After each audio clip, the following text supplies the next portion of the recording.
जय शु की। मैं हूं प्रियंका डामोर और आप देख रहे हैं रेडियो वेतास एशिया की हिंदी सर्विस।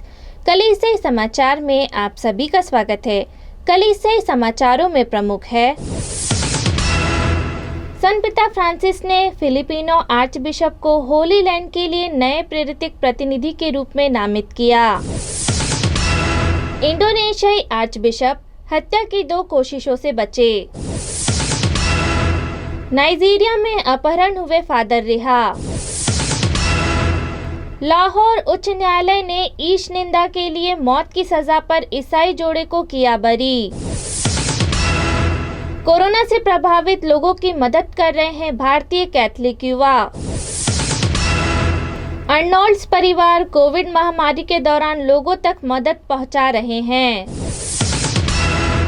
इंफाल के महाधर्म प्रांत ने महामारी से निपटने में मदद करने के लिए रखा एक रणनीति का प्रस्ताव। मॉन्टफोर्ट संस्थान द्वारा झुग्गियों में रहने वाले लोगों के लिए मुफ्त कोविड केंद्र। वाराणसी में कैथोलिक धार्मिकों ने कोविड के लिए मोबाइल क्लिनिक लॉन्च किया। झारखंड में गरीब कोविड रोगियों के लिए मदद के लिए आगे आई कलीसिया। अब जानते हैं समाचार विस्तार से। संत पिता फ्रांसिस ने फिलिपिनो आर्चबिशप को होली लैंड के लिए नए प्रेरित प्रतिनिधि के रूप में नामित किया। पोप फ्रांसिस ने गुरुवार 3 जून को एक फिलिपिनो आर्चबिशप को इजराइल और साइप्रस के लिए नया प्रेरित प्रतिनिधि नियुक्त किया। 73 वर्षीय आर्चबिशप अडोल्फो टिटो यलानो को यरूशलेम और फिलिस्तीन के लिए प्रेरित प्रतिनिधि नामित किया गया था। अपने नए कार्यभार से पहले फिलिपिनो धर्माध्यक्ष 2015 से ऑस्ट्रेलिया के प्रेरित प्रतिनिधि के रूप में सेवा कर रहे हैं।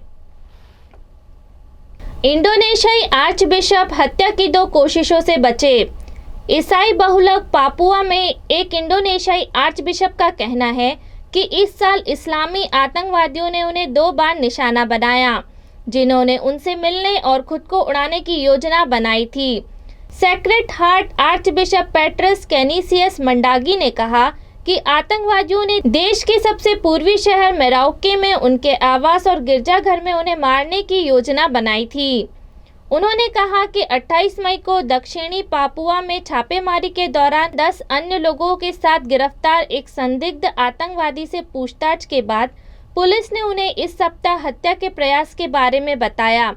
आर्चबिशप मंडागी ने कहा कि पहला प्रयास 1 जनवरी को हुआ था, जब वह आर्चबिशप नियुक्त होने के बाद मराओके पहुंचे थे। नाइजीरिया में अपहरण हुए फादर रिहा। सेंट विंसेंट फेरर पैरिश पर 20 मई को सशस्त्र डाकुओं द्वारा हमला किया गया था, जिसमें फादर बेलो को मार दिया गया था एवं फादर जो के जिनका अपहरण कर लिया था, अब उन्हें रिहा कर दिया गया है। फादर सोकोतो धर्मप्रांत के संचार निर्देशक क्रिस ओमोतोशो ने 3 जून को कहा कि 75 वर्षीय फादर के का इलाज चल रहा है। लाहौर उच्च न्यायालय ने ईश निंदा के लिए मौत की सजा पर ईसाई जोड़े को किया बरी।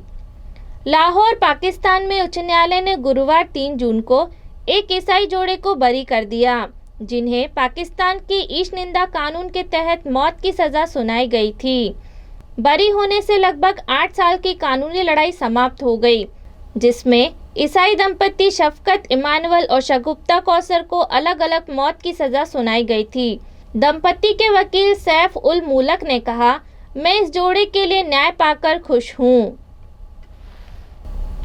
कोरोना से प्रभावित लोगों की मदद कर रहे हैं भारतीय कैथोलिक युवा। पूरे देश में भारतीय कैथोलिक युवा आंदोलन मदद के लिए शुरू किया गया है, जिसके तहत खाने के पार्सल देने से लेकर परिवार को अपने प्रियजनों को दफनाने या उनका अंतिम संस्कार करने में मदद करना है। भारतीय कैथोलिक युवा कोरोना वायरस से प्रभावित लोगों की मदद कर रहे हैं। गरीबों को खाने के पार्सल सौंपने से लेकर मृतकों के शव का अंतिम संस्कार करने तक अस्पताल के बाहर रक्तदान करने के लिए इंतजार कर रहे लोगों की सहायता कर रहे हैं। अर्नोल्ड्स परिवार कोविड महामारी के दौरान लोगों तक मदद पहुंचा रहे हैं। सेंट अर्नोल्ड्स फैमिली एसवीडी और एसएसपीएस के सदस्यों ने जरूरतमंद लोगों तक पहुंचकर उनकी मदद कर रहे हैं। वे जरूरतमंदों को भोजन के साथ साथ राशन भी वितरित कर रहे हैं।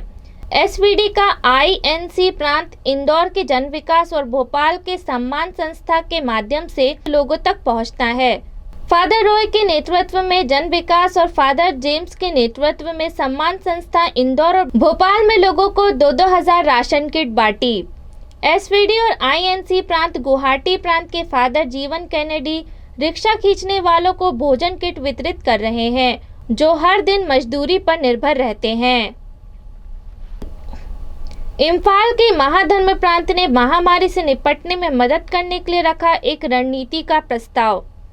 भारत में इम्फाल के महाधर्म प्रांत ने क्षेत्र में कोरोना वायरस महामारी से निपटने में मदद करने के लिए 6 बिंदुओं का प्रस्ताव दिया है, जिनमें कोविड-19 के प्रसार को नियंत्रित करने, कोविड टास्क फोर्स का गठन, कोविड वार्ड स्थापित करना, युवा स्वयंसेवकों की सेवाएं उपलब्ध कराना, कैथोलिक चर्च के मंचों का उपयोग कर जागरूकता फैलाना, गांवों में कोविड देखभाल केंद्र उपलब्ध कराना, जिन बच्चों के माता पिता कोविड पीड़ित हैं उन्हें सामाजिक मनोवैज्ञानिक सहायता प्रदान करना है।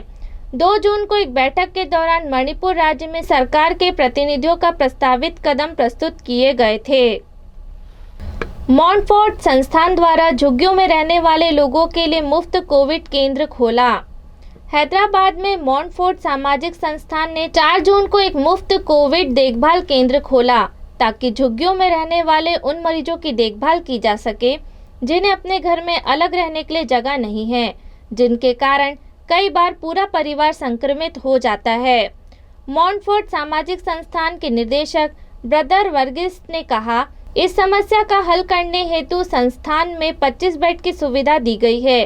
कोविड देखभाल केंद्र हल्के लक्षण वाले मरीजों को मुफ्त बेड, भोजन, दवाइयाँ और मेडिकल परामर्श प्रदान करता है।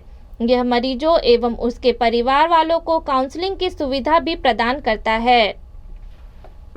वाराणसी में कैथोलिक धार्मिकों ने कोविड के लिए मोबाइल क्लिनिक लॉन्च किया। वाराणसी के कैथोलिक धार्मिक लोगों ने कोविड-19 महामारी से लड़ने के लिए उत्तर भारतीय शहर और इसके आसपास के गांवों में अस्थायी स्वास्थ्य केंद्र खोलने के लिए अन्य धर्मों के लोगों के साथ सहयोग किया है। 7वें केंद्र का उद्घाटन 3 जून को उत्तर प्रदेश राज्य में वाराणसी के उपनगर शिवपुर में सेंट जोसेफ स्कूल के कक्षा में किया गया था।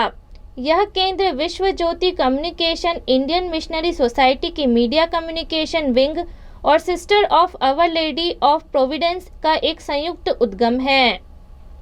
झारखंड में गरीब कोविड रोगियों के लिए मदद के लिए आगे आई कलीसिया। रांची कैथोलिक चर्च ने रांची में 2 सबसे बड़े सरकारी स्वास्थ्य सुविधाओं के बाहर अपने परिचारकों और रिश्तेदारों के लिए पहले से पैक भोजन पैकेट देने के बाद अस्पताल में भर्ती गरीब कोविड रोगियों को भोजन के पैकेट वितरित करना शुरू कर दिया है। रांची आर्चडायसिस के सहायक बिशप मस्क्रैंस ने कहा, हमने Rajendra institute of medical science Ranchi और सदर अस्पताल दोनों के बाहर भोजन का पैकेट का वितरण शुरू कर दिया था। हमने 4 मई से रिम्स में लगभग 500 पैकेट और सदर अस्पताल में 400 पैकेट वितरित किए हैं। इसी के साथ कलीसिया समाचार समाप्त हुए। अगली बार फिर मुलाकात होगी नई खबरों के साथ। नमस्कार।